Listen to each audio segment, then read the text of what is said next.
غزہ اسرائیل جنگ کا آج 5واں روز۔ حماس کے سرپرائز وار سے بکھلائے اسرائیل نے غزہ پر فضائی حملوں کے بعد زمینی کارروائی کی تیاری کر لی۔ 3 لاکھ فوج سرحد پر تعینات۔ غزہ میں 24 گھنٹوں میں 200 فلسطینی شہید ہو چکے۔ شہداء کی تعداد 1100 تک پہنچ گئی۔ 5000 سے زائد زخمی ہیں، جبکہ 2,85,000 افراد بے گھر ہو چکے ہیں۔ تازہ بمباری سے اقوام متحدہ کے 9 اہلکار بھی ہلاک ہوئے۔ ایندھن ختم ہونے سے غزہ اندھیرے میں ڈوب گیا۔ غزہ پر اسرائیل کے فضائی حملوں کا 5واں روز۔ زمینی کارروائی کے لیے بھی فوج سرحد پر پہنچا دی۔ اسرائیل کا فضائی حملوں سے پیٹ نہ بھرا تو 3 لاکھ فوج کو نہتے فلسطینی عوام کی زندگیوں سے کھیلنے کے لیے تیار کر لیا۔ اسرائیلی وزیر دفاع کا کہنا ہے کسی بھی وقت زمینی کارروائی شروع کی جا سکتی ہے۔ اسرائیل کے مسلسل حملوں سے کئی اسپتال تباہ ہو گئے۔ مریضوں کی تعداد زیادہ ہونے کی وجہ سے طبی مراکز کم پڑ گئے، جہاں صورتحال انتہائی خطرناک رخ اختیار کر رہی ہے۔ خون اور ادویات کی کمی کے باعث اموات بڑھنے کا خدشہ ہے۔ محکمہ صحت نے خبردار کیا ہے کہ اسپتالوں میں چند گھنٹے کا ایندھن باقی رہ گیا، جس سے اسپتال تاریکی میں ڈوب جائیں گے۔ زخمیوں کا علاج کرنا ناممکن ہو جائے گا۔ غزہ میں 23,000 گھر، 10 اسپتال اور 48 اسکول اسرائیلی حملوں کا نشانہ بن چکے ہیں۔ اس فلسطینی علاقوں سے جنازے اٹھ رہے ہیں۔ ہر طرف آہو بکا ہے۔ معصوم بچوں کو سپرد خاک کیا جا رہا ہے۔ مقامی صحافیوں کا کہنا ہے کہ غزہ کی گلیاں سنسان ہیں اور خوف و ہراس میں مبتلا شہری بنیادی ضرورتوں سے بھی محروم ہیں۔ حماس کے جانباز بھی محاذ پر ڈٹے ہوئے ہیں۔ مزاحمتی تنظیم نے کئی علاقوں پر آج بھی راکٹ برسائے۔ حملوں میں ہلاک اسرائیلیوں کی تعداد 1200 ہو گئی، جس میں 169 فوجی شامل ہیں۔ حماس کے جنگجو ڈٹ گئے۔ حملوں سے اسرائیل پر خوف برقرار۔ 5ویں روز بھی فلسطینی تنظیم نے کیا کئی علاقوں پر وار۔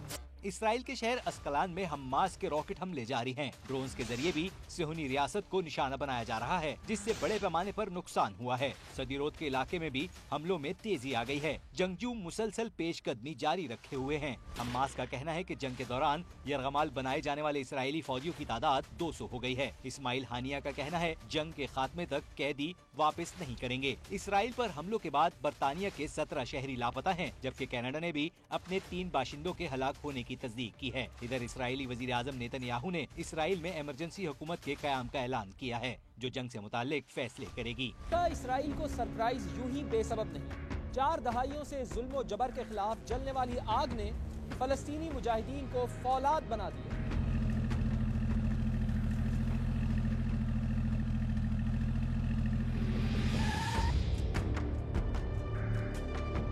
ساختہ راکٹ تیار کرنے سے لے کر معیاری آرٹلری تک تمام ہتھیاروں نے حماس اور اسلامک جہاد جیسی تنظیموں کو جلا بخشی۔ حماس کے پاس مختصر فاصلے تک مار کرنے والے میزائل اسیم بڑی تعداد میں موجود ہیں، جو 10 کلومیٹر تک اپنے ہدف کو نشانہ بنا سکتے ہیں۔ القدس میزائل 16 کلومیٹر، جبکہ گراڈ میزائل سسٹم اور سیجل میزائل 55 کلومیٹر تک دشمن کے ٹھکانوں کو ملیہ میٹ کرنے کی صلاحیت رکھتے ہیں۔ یہی نہیں، حماس کے پاس اب طویل فاصلے تک مار کرنے والے میزائل بھی موجود ہیں، جن میں الفجر 100 کلومیٹر، جبکہ چند میزائل 120 سے 200 کلومیٹر کی رینج بھی رکھتے ہیں۔